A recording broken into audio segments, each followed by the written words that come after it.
कानून बना देना चाहिए था। आखिर इतने वर्षों तक कांग्रेस भी सत्ता में रही, कानून बना देना चाहिए था कांग्रेस पार्टी को।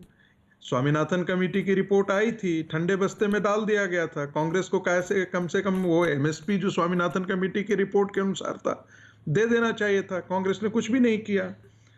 और किसानों के पैसे से हवाई जहाज लेने की बात तो मतलब एक अद्भुत अपने आप में बड़ा मनमोहक तर्क है।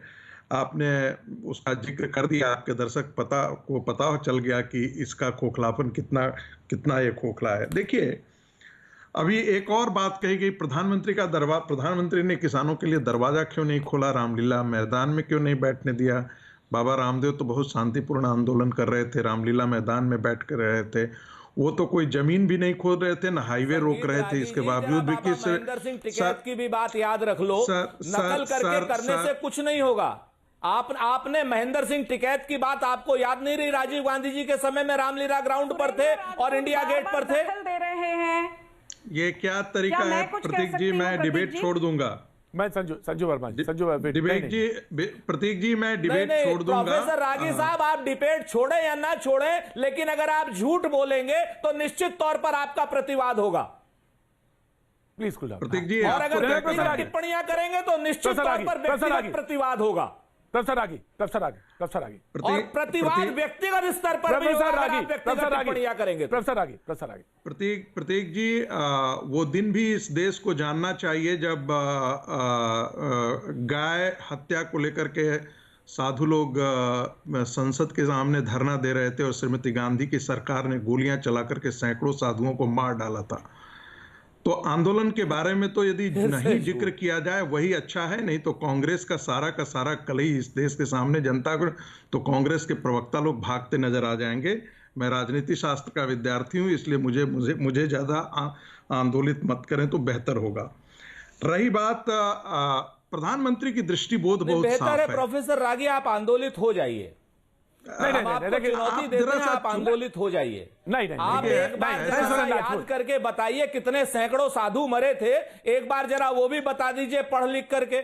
कितनी गोलियां चली थी ये भी बता दीजिए पढ़ लिख करके। आपके जैसे प्रवक्ताओं मेरे क्लास में बैठते हैं, इसलिए मैं आपको तर्क के लायक भी नहीं समझता। अरे हम नकल करने वाले प्रोफेसरों के यहाँ कभी नहीं पढ़े हैं प्रोफेसर रागी। ऐसे जो हिंदी खुद के नकल करके पास हुए हो, उनकी क्लास हमने कभी अटेंड नहीं की। मैं तलवे के बराबर भी नहीं समझता, इसलिए मैंने कहा ना कि जो नकल करके पास हुए हो उन प्रोफेसरों के यहाँ मैं कभी नहीं पढ़ा professor ragi.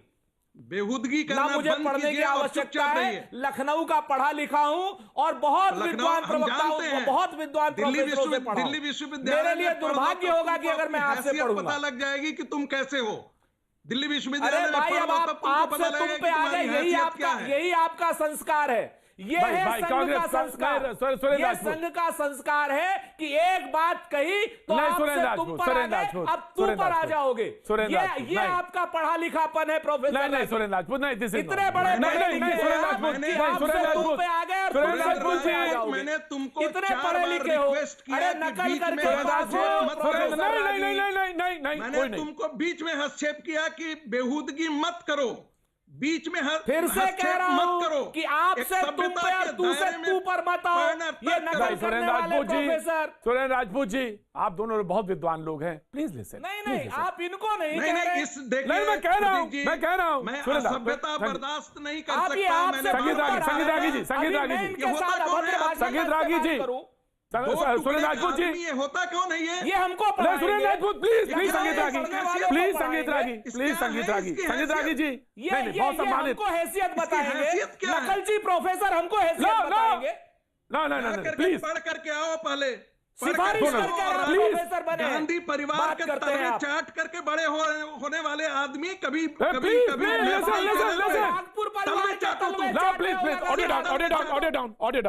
Audio down please. ऐसा होता है कि बात बढ़ती है डिबेट्स में और बात बढ़ती चली जाती है। दोनों लोग बहुत सम्मानित है, दोनों लोग काफी अरसे से भैया जी कहीं की डिबेट में शरीक होते रहे। मैंने देखा जब डिबेट चल रही थी, प्रोफेसर रागी मैं आपके पास आ जाऊंगा प्लीज। इस समय क्या है कि जब गुस्सा बहुत ज्यादा हो तो एंकर का काम यह है कि जिसके पास वल्गाएं होती हैं, जिसके पास उन दोनों को शांत करना चाहिए। मैं आपको मौका देता हूं, 10 सेकंड है, आप प्लीज राजपूत चुप रहिएगा जी। प्रतीक जी, जब मैं वो बोल रहे थे, मैं बहुत गौर से सुन रहा था जी, ये सच है। जब मैं बोलने लगा तो उनके बीच में उनको मुंह का बवासीर हो गया। ना प्लीज, ये चीजें मुझे बिल्कुल बर्दाश्त नहीं हो सकता।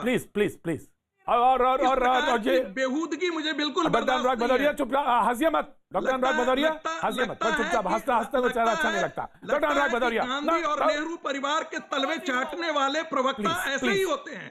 प्लीज संघ परिवार के तलवे चाटने वाला बदतमीज इंसान है।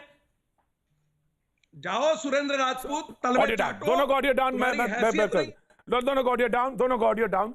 मैंने कोशिश करी एक बार फिर, और मैं कहूंगा दोनों लोगों से कि प्लीज एक गिलास पानी पिए, दोनों लोग एक गिलास पानी पिए। अगर स्टूडियो में होते तो मैं जरूर पेश करता। दोनों को पानी पीने की जरूरत है। दोनों लोगों को मैं व्यक्तिगत तौर से जानता हूं, व्यक्तिगत तौर से मैं दोनों को जानता हूं। ममता काले बहुत देर से हाथ उठा रही हैं, लेकिन मैं ममता काले आपको बुलाऊंगा तो लड़ाई बढ़ जाएगी, और एंकर का काम यह है कि लड़ाई बढ़े ना कम हो। मैं अगर आपको जरा से भी बोलने का मौका दिया तो ये लड़ाई